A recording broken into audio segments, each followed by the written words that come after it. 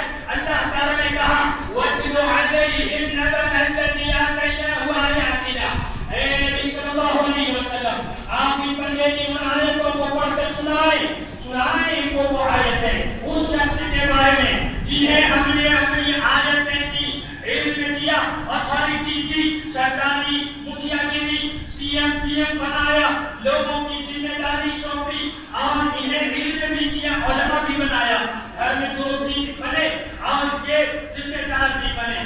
یہ چاہتے تو سماج کو جنگ احد اور جنگ بدر کی طرح کامیاب کر سکتے تھے، لیکن انہوں نے ایسا نہیں کیا، بلکہ اللہ تعالیٰ کہتا ہے آتَيْنَاهُ آيَاتِنَا فَانسَلَخَ مِنْهَا، وہ ان آیتوں سے، اس تعلیم سے، اس تربیت سے کبھی حکمت کے نام پر، کبھی مصلحت کے نام پر، کبھی باپ دادا کے رسم و رواج کے نام پر، کبھی کسی اور نام سے وہ نکل بھاگا، اپنے ہی علم سے نکل بھاگا، نبی کی تعلیم و تربیت کو پیچھے چھوڑ دیا اور اس سے بھاگ گیا۔ فَانسَلَخَ مِنْهَا فَأَتْبَعَهُ الشَّيْطَانُ، تو شیطان نے اس کا پیچھا کیا، فَكَانَ مِنَ الْغَاوِينَ، تو وہ ہلاک ہونے والا اور گمراہ ہونے والا میں سے ہو گیا۔ یہ جو ہلاکت اسے ملی کیوں ملی؟ کیونکہ اس سے غلطی ہوئی اور اس نے اپنے غلطی کا بدلہ نہیں کیا، اس کا تدارک نہیں کیا، اس کا علاج نہیں کیا۔